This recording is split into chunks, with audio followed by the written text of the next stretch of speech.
Hi, welcome to Chamber Chats. I'm Bruce Williams. I'm the CEO of the Greater Victoria Chamber of Commerce. I would like to begin by acknowledging that I live and work in the ancestral territory of the Lekwungen-speaking Coast Salish nations, the Songhees and the Esquimalt. It is our honor and privilege to be working and living alongside them every day. Chamber Chats is made possible through the support of Island Savings, a division of First West Credit Union. And someday soon, we will be back recording in the studios of Czech Television. But in the meantime, I'm in my office in downtown Victoria. Everywhere you look across this region, there are cranes in the air. There are blockages on lanes on streets because of construction projects going on. Construction and building has remained very buoyant all the way through the pandemic. We're going to talk about that today and what it looks like going into the future with a couple of people from organizations very much involved in that. Rory Kulmala is with me. Rory is the CEO of the Vancouver Island Construction Association. Rory, welcome. Thanks, Bruce. And Kathy Witcher is the Executive Director of UDI, the Urban Development Institute of the Capital Region, who I think, Kathy, you are the most frequent guest so far on this. This is like your fourth time, I think, on Chamber Chats. Oh, I feel so privileged. Well, Thank you, Bruce. We're privileged to have you here. So I wanted to frame it up a little bit, and we'll have you guys describe a little bit about who your organizations are. So, Kathy, what is UDI and what do you do? The Urban Development Institute, we are advocates, the voice of the industry. We help municipalities and the industry come together to work more collaboratively. Networking, education. UDI is really big on education as well. So, yeah, just helping the industry. Yeah, it's the developers that you work with, is who we're talking about here. Actually, anybody really who touches the development industry. So it's developers, engineers, architects, lawyers, right. Everybody. And it's those people, Rory, that hire your people, right? Tell me a little bit about VICA. So with Vancouver Island Construction Association, we are an association of construction-related industries that are focused on Vancouver Island and the Sunshine Coast. We focus on primarily the institutional, commercial, and the industrial sector. We call that the ICI sector. We're focused on the major builds, the big builds in our community, and we don't necessarily get involved with the single-family dwelling, the single-family housing market. But like Kathy, we're an advocate for our industry. We're trying to make this. We're trying to keep it robust. We're here as an agent for our members to petition and keep what's going on with trends, to help with networking, to help with business advancement, and keep our construction agenda at the forefront in all of our communities. Yeah, so as we drive past a construction site, for example, we see all the signage of the trades that are working there and the company that's the contractor and the builder and who the developer might be. So that's a collaborative project when things like that come together. Kathy, I'll go to you first about this. How much are you and VICA able to collaborate on things? Like where do you share your priorities and your advocacy? Actually, Rory and I work quite closely together on quite a few initiatives. Just trying to integrate as much collaboration across the industry as possible. Education-wise as well, Rory often is a presenter or helps with that the construction piece of that part of the industry for me. Yeah, because working together like that, Rory, makes everybody stronger when you collaborate, right? Well, I think we have two parts. We have an ecosystem. We have a broader ecosystem when we have the developers. We have the external influence. We work a lot when it comes to policy, working with with the number of municipalities, and we have very aligned agendas. But then we have to look inward to our own sector, where we're trying to connect our builders with Kathy's developers. We want to integrate those tightly because ultimately at the end of the day, our agendas end up being at the same place: infrastructure, housing, and office buildings, etc. Yeah, and of course you're both members of the Chamber of Commerce, and we collaborate on policy and advocacy and things like that. So we're all kind of one little group here when we work together, and it's great. So needless to say, and Rory, I'm going to begin with you again here, things have been very robust in the construction sector all the way through this pandemic. That, I guess, is attributable to the fact that these things were all planned before the pandemic came along. Is that correct? A good part of it was. We were fortunate at the beginning of this pandemic to have construction deemed an essential service. And notwithstanding, that first month, the first 4, 6, 8 weeks, following the announcement and when things really shut down, construction was able to turn back on very quickly. And it did so keeping in mind protocols. We put hand washing stations more so than we ever had. There were a lot of initiatives that were introduced on the site so that we could keep working. And, with that, it's also been able to, I would say we've been able to bridge a lot of the challenge that businesses have had in the community. Certainly, we've seen it in the tourism, in the hospitality sectors. We've been able to continue to work, and we've been, in some cases, probably exceeding the tempo that we had pre-COVID. Yeah. Kathy, same thing. Your sector, your members have been very busy through this period. Some of it, again, due to what's been going on previous to the pandemic. But, there's been projects that have been approved during the pandemic, too. So busy people, right? Absolutely. Yeah. Yeah, actually, like Rory says, I think our sector has done very well in pivoting and figuring out adaptations to help, carry on with the work. The municipalities were actually really good, and they stepped up and were able to adapt their processes with online public hearings and community group meetings and so on. And I think that's kind of a bit of a silver lining for me out of COVID, that we will be able to maintain that online presence so that there's a hybrid process, so that people are able to attend these meetings over computers and things like that. So, especially for young people, if they have young children, they can't get out to these council meetings, it allows them to still take part. Yeah, you referred to the process of permitting and going to municipalities. We have no shortage of municipalities around here, and that makes things kind of interesting. How does that impact development and construction? We want to talk about that next. Our guests on the Chamber Chat today are Rory Kulmala, who is the CEO of the Vancouver Island Construction Association, and Kathy Witcher is the Executive Director of the Urban Development Institute of the Capital Region. So, Kathy, your developers will go to a municipality, and there'll be a presentation to council, and very often people like the Chamber will step up to say, we support this project for this reason, and this region. How complicated does that get when these developers are dealing with 13 municipalities? Very difficult. Okay. No, it's hard because every municipality has a different way of doing things. Even though some policies, provincial policies, are across the province, but there's lots of municipalities that they just do things differently, and some have more capacity than others, and some municipalities are just struggling. Full stop. And one of the things I think we'll probably get to is labor shortage. And that's not only in our sector, but also with the municipalities. I know the municipalities are struggling with staff. So, dealing with the 13 municipalities, it's a challenge for sure. Yeah. Rory, what kind of stuff do you hear from your members about that? It's the same thing. It's really consistency from municipality to municipality, recognizing you could be, and we have a project being built on one side of the road, and on the other side it's under a different jurisdiction. So, building inspections, there is nuance in the way and the approval process. There's nuance in just what's expected from a construction project between municipalities, and there is a familiarization that our members have when they're going to a community to do particularly a major project. Kathy talks about capacity. Capacity is a big one. We find a lot of the, some municipalities, in a general sense, get bogged down with the size of a project or just the complexity of a project, and not comprehending, these projects are already complicated enough, notwithstanding having somebody else kind of intervene and give another requirement or, need that probably should be rethought. So when we take a look at that, I don't want this to become really political or anything, but if there was to be some sort of advocacy, as we've talked about before, for things that matter to us, to make that more uniform across the region, the permitting process and that sort of thing, does that come from you two? Does that come from the Chamber? Rory, I'll start with you. Where would that advocacy begin? Well, I think it starts with us, and I think us as the money that's building it, the companies that are doing the work, we have to convey what the challenges are, and that's what we do to step up. on the other side, we have to have municipalities that are willing to listen.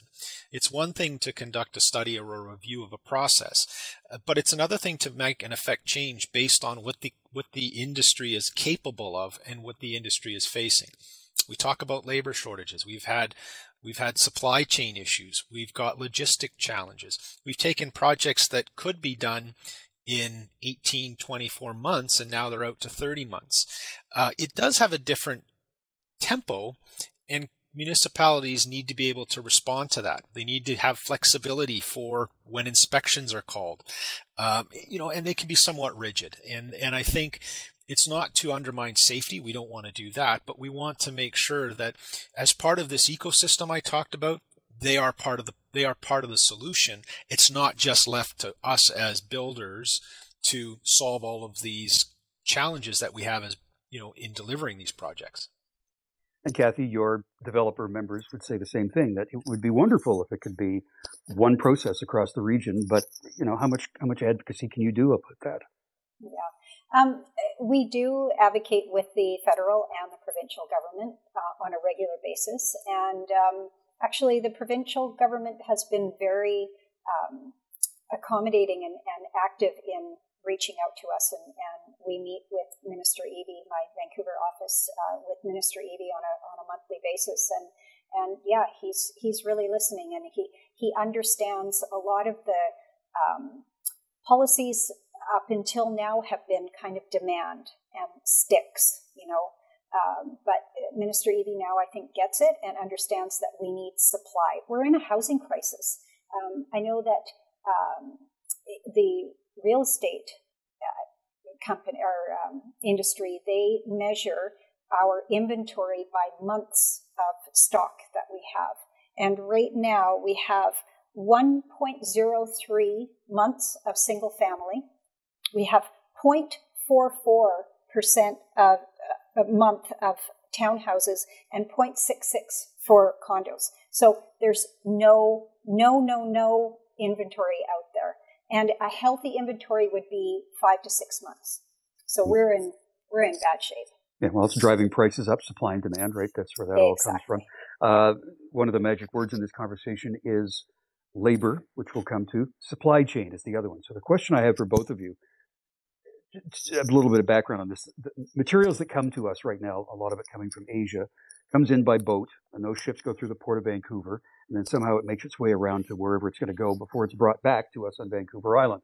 How much would it help the supply chain if those materials were arriving directly to Vancouver Island? Kathy, I'll ask you that. Well, I think it would be great. I mean, you're avoiding, using the ferry, going through Vancouver.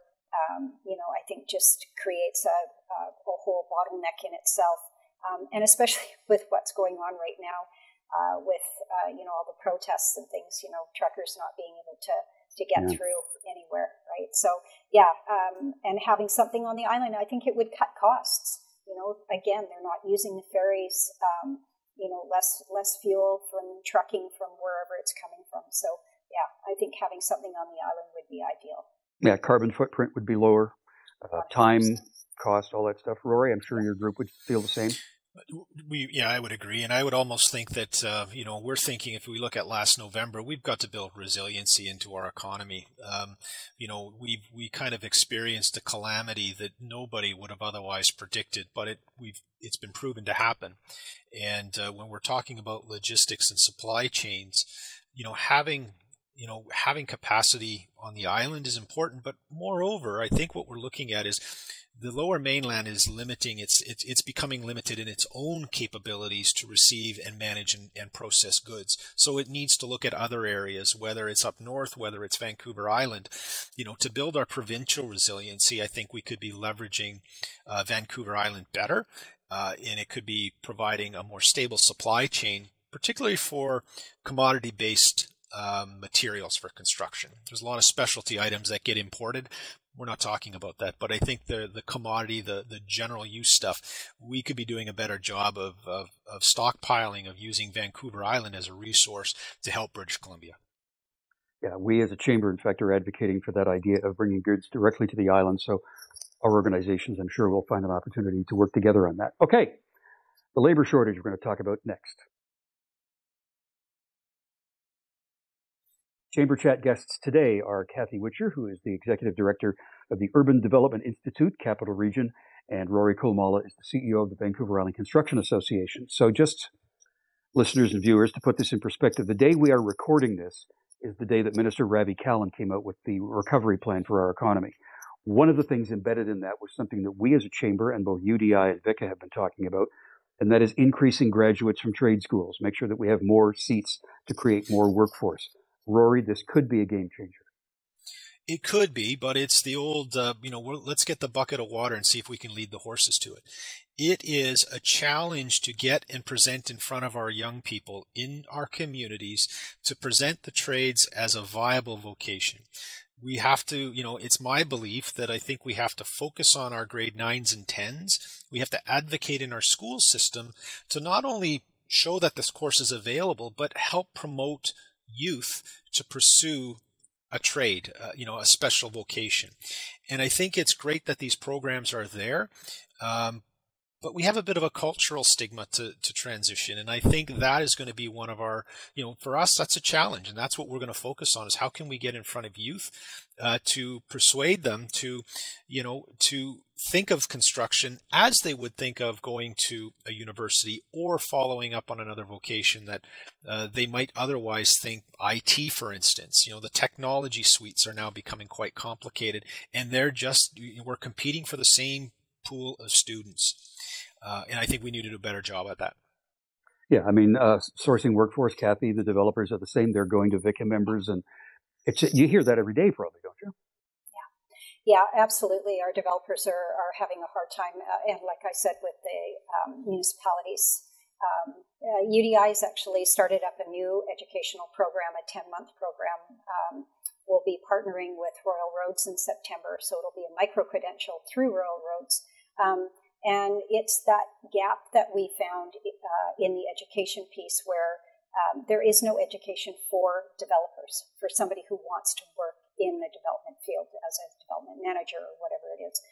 So we're filling that gap with this 10-month course. And it's very, very popular, very well received.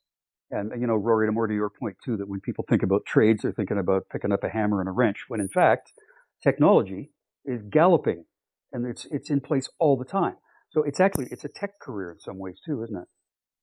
Very much so, and it's not. It's there's a significant amount of competence required at a skilled trades level, and we can't understate the experience and the training that goes into any of our skilled trades. There is technology being innovated anywhere from road building to high-rise construction to prefabrication. It's all moving in that direction. And with climate change too, there's all sorts of sustainability issues that need to be looked at for, blower door tests, and it's all technology. And Kathy, you referenced before about some of the careers within the development sector that, development managers and project managers, which isn't necessarily defined as being a trade. But what do you hear from developers saying, I need more this? What specifically are they looking for? They need more boots on the ground, just like the trades. They need people in their offices to help run the development process, working with the municipalities to get the applications through. Within the construction sector, Rory, is there any particular pod of jobs that are in a huge shortfall position right now? Is it plumbing? Is it electrical? Is it framing? Is it everything? It all depends on what's going. For the most part, I would say we're hungry in all parts of our community. All construction jobs are, they're going to be needing people. And you couple that to what we're seeing at the top end with retirements. People are retiring, and we're still not we're not even filling the retirement voids that are being created. Not to mention the growth in work that has to be, that we have to deal with coming down the next 5-10 years. Something else, Rory, you mentioned earlier on was I'll use the word of the year, pivot, that had to happen on construction sites for safety. Not only safety and protection from COVID, but just in the ongoing process. It can be dangerous work at times.